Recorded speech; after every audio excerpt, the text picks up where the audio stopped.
స్వాగతం. నేను మీ విజిత. అయితే నేను ఇప్పుడు ఒక ఆలయం దగ్గర ఉన్నాను. ఈ ఆలయం అయితే తెలంగాణ ప్రాంతంలోని నారాయణపేట్ జిల్లా బీజ్వార్ అనే గ్రామంలో కొలువై ఉంది. ఈ ఆలయం విశిష్టత గురించి చెప్పాలంటే అంతా ఇంత కాదు. ఈ ఆలయంలో ఆరోగ్య సమస్యలు ఉన్నవారు ఒకరోజు కనుక ఇక్కడ నిద్ర చేసిపోతే కనుక ఆ సమస్యలన్నింటి నుంచి కూడా బయటపడే అవకాశం ఉంటుందని చెప్పి ఇక్కడ ఆ భక్తులందరూ కూడా చెప్పుకొస్తున్నారు. అయితే ముఖ్యంగా మనం అమ్మవారి ఆలయాల విషయానికి వస్తే లక్ష్మీదేవి ఆలయము, సరస్వతీదేవి ఆలయము, మహాకాళి ఆలయము, ఇలా అమ్మవారి రూపాలకు సంబంధించి ఎవరికి వారికి ఒక విగ్రహము, ఒక ఆరాధన, ఒక గుడి ఉంటుంది. కానీ ఈ ఆలయ ప్రత్యేకత ఏంటి అంటే ఇక్కడ కొలువై ఉన్న అమ్మవారు ఎవరు అంటే శ్రీ శ్రీ శ్రీ శ్రీ అంబాత్రయ అమ్మవారి ఆలయం ఈ ఆలయం. ఇక్కడ అమ్మవారు శరీరం ఆకారం అంతా కూడా ఒకటే రూపంలో ఉండి మూడు అంటే తలలు మాత్రం మూడు, ఒకటే అమ్మవారి శరీరానికి మూడు తలలు ఉండి ముగ్గురు అమ్మవార్లు ఒకటే శరీరంలో కొలువై ఉంటారు. అది ఇక్కడ ఆలయంలో ప్రత్యేకత. అయితే ఇక్కడ వారితో మాట్లాడిన ప్రకారం ఈ ఆలయం ఇటువంటి ఆలయం ఒకటే శరీరంలో మూడు రూపాలతో ముగ్గురు అమ్మవార్లు కొలువై ఉన్న ప్రాంతం ఇది ఒక్కటే అని చెప్పి వింటున్నాము. ప్రపంచంలో ఎక్కడా కూడా ఇలాంటి ఆలయం లేదని చెప్పి వింటున్నాము.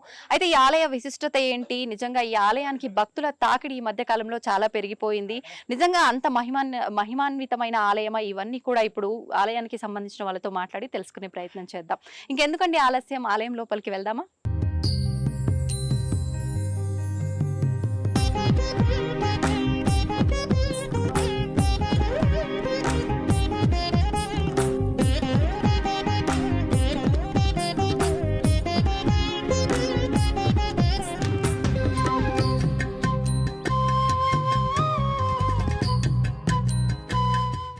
అమ్మా, ఇది పడమటి ద్వారం. అంటే ఈ ఒక ఆలయానికి నలువైపుల ద్వారాలు ఉంటాయి, ప్రధాన ప్రసిద్ధ దేవాలయాలకన్నిటికి. ఇది పడమటి ద్వారం, కామధేను ద్వారం. ఈ ద్వారానికి కామధేను ద్వారం అని పేరు. కామధేను సింబాల్స్ ఉన్నాయి చూడండి. ఈ ద్వారానికి కొన్ని పర్వదినాల్లో విశేషమైన పూజలు చేసి అమ్మవారిని ఇక్కడ నుంచి ప్రవేశించమని వేద మంత్రాలతో ఆవాహన చేస్తాం. మన ఆలయ మర్యాద.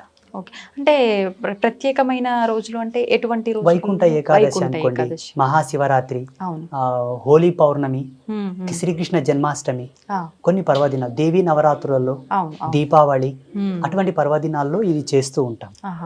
నలువైపులో ఉన్న ద్వారంలో ఇది పడమటి ద్వారం, కామధేను ద్వారం. ఇది అటువైపు ఉత్తర ద్వారమేమో గజద్వారం, ఇటు పడమటి దక్షిణం వైపు ఉన్న ద్వారం హంస ద్వారం, తూర్పు వైపు ఉన్న ద్వారం పద్మద్వారం.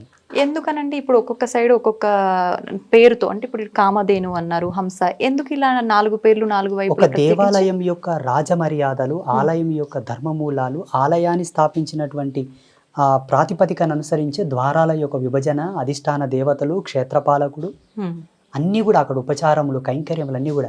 అంటే సత్య సనాతన ధర్మానికి కట్టుబడి ధర్మం యొక్క మూలాలను అనుసరించి చేసే ప్రతి దేవాలయం కూడా ఒక అద్భుతమైనటువంటి సీక్రెట్స్ తోనే ముందుకెళ్తుంటుంది. ఎవ్రీథింగ్ ఈజ్, ప్రతి దాంట్లో ఒక పరమార్థం, ప్రతి దాంట్లో ఒక భిన్నత్వం, చాలా ప్రత్యేకతలతో కూడి ఉంటుంది అన్నమాట.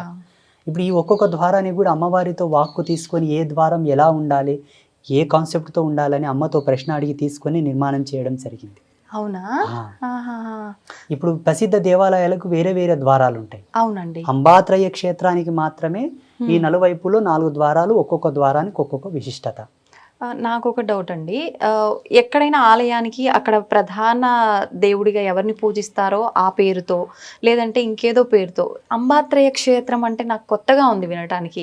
ఎందుకని ఆ పేరు అలా పెట్టారు? Wow, very good. అంబ అంటే అమ్మ, అంబ అంటే జగతిలో ఉండే మాతృత్వములన్నీ, ఈగ, దోమ, చీమ, ఏను, అన్ని మాతృత్వాలన్నీ ఒకతోన కలిస్తే వచ్చే వర్డ్ ఏదైతుందో, ధాతువు ఏదైతుందో అంబ. ఇక్కడ ఉన్నది ముగ్గురు అమ్మలు కాబట్టి త్రయం అంటే 3. ముగ్గురు అమ్మలు కలిసిన తల్లి క్షేత్రం అమ్మ స్థానం కాబట్టి అంబా త్రయము. ఇది అంటే అమ్మవారి వాక్యేనా, మీరు డిసైడ్ చేసుకున్నారా? 2011లో కార్తీక శుద్ధ పౌర్ణమి రోజు అమ్మను స్థాపిస్తే 2016లో అమ్మవారు మాకు ఈ క్షేత్రం యొక్క పేరు ఇచ్చింది. అంతకన్నా ముందు మోటుగా దుర్గమాత గుడి అనుకుంటుంది, పిలుచుకునేవాళ్ళు. అమ్మవారిని అడిగితే వాక్ ఇవ్వలేదు.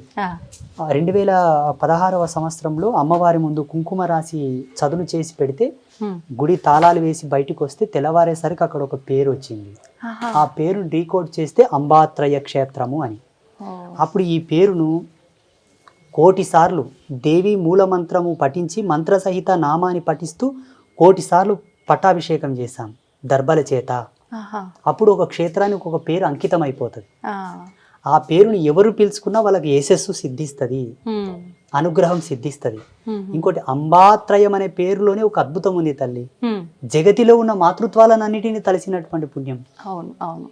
హ్మ్. శక్తికి ప్రతిరూపమైన కాళి, ఆ. సంపదకు ప్రతిరూపమైన లక్ష్మి, హ్మ్. విద్యాబుద్ధులకు ప్రతిరూపమైనటువంటి సరస్వతులను ఏకనామంలో స్మరించిన పుణ్యం వస్తుంది. అవును, నిజంగా వినటానికి కొత్తగా ఉందని అనుకున్నాం కానీ ఇంత అర్థము, ఇంత పరమార్థము, అది మళ్ళీ అమ్మవారే తను వాక్కు రూపంలో డిసైడ్ చేసిన పేరు. ఇక్కడ నిజంగా అన్ని కూడా అమ్మనే తల్లి. హ్మ్. మేము స్వతంత్రంగా మా జ్ఞానం ఏం అంటే మీకు వాడము. ముందు ఆలయం నిర్మించాలి ఇలాంటి ఆలోచన ఏం లేదు, అంటే అమ్మవారు చెప్పడం వల్లే మీరు ఉంది. ఈ ఆలయము ఎలా అండి? ఇప్పుడు పెద్దలు ఒక మాట అనేవాళ్ళు, హ్మ్.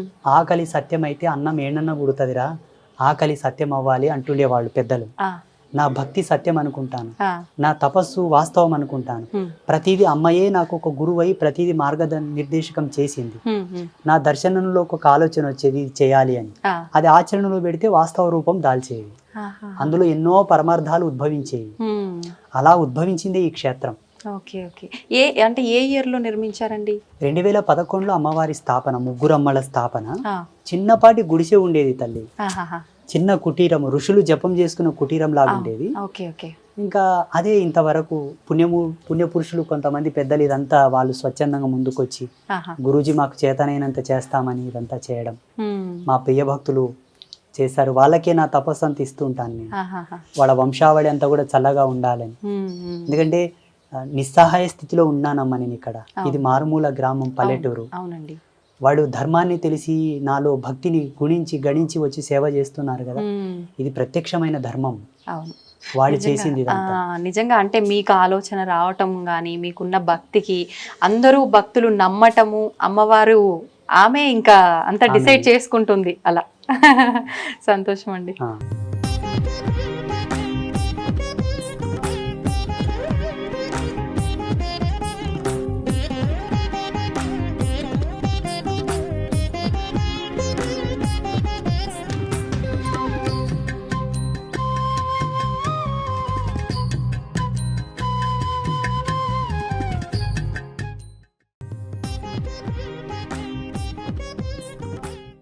అమ్మవారి యొక్క ఆలయం వెనక భాగం ఇది. హా. అమ్మవారి యొక్క ఆలయం వెనక భాగం. హ్మ్. ఇక్కడ చాలా అద్భుతమైన బ్రహ్మోత్సవాలు జరుగుతుంటాయి. ఆహా. చాలా అద్భుతం. ఓకే. అసలు ప్రతి పూజలో పాల్గొన్న ప్రతి జీవుడు తరిస్తాడు, తప్పదు. హ్మ్. ఆయన తరించాల్సిందే, హ్మ్.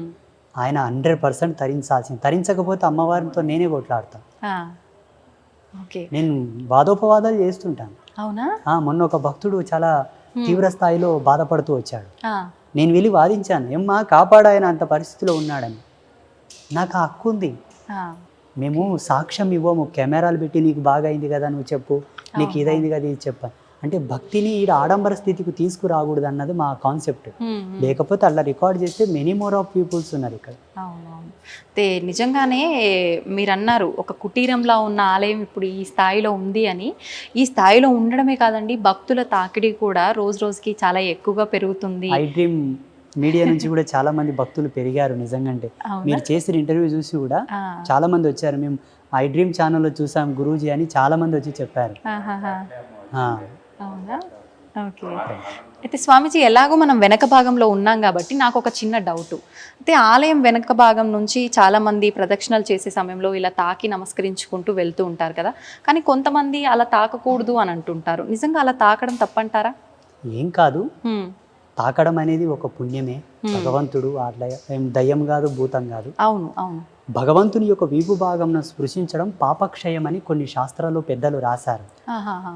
మనం తెలిసి తెలియక చేసిన పాపాలు ఓకే. అంటే సమయ దోషం చేసి కొందరు చిన్న చిన్న తప్పులు చేస్తుంటారు. అవునండి. ఉదాహరణకు సంధ్యా సమయం నందు భుజించకూడదు, సంభోగించకూడదు. వాళ్ళు ఆకలి తట్టుకోలేక తిని ఉంటారు, లేకపోతే ఇంకేదో కారణాల చేత తప్పు చేసి ఉంటారు. అటువంటి దోషాలు పోవాలంటే ఇటువంటి ప్రదేశంలో తాకితే పోతాయని కొన్ని గ్రంథాలు రాశారు. తప్పేం లేదు. తప్పేం లేదు. ఓకే.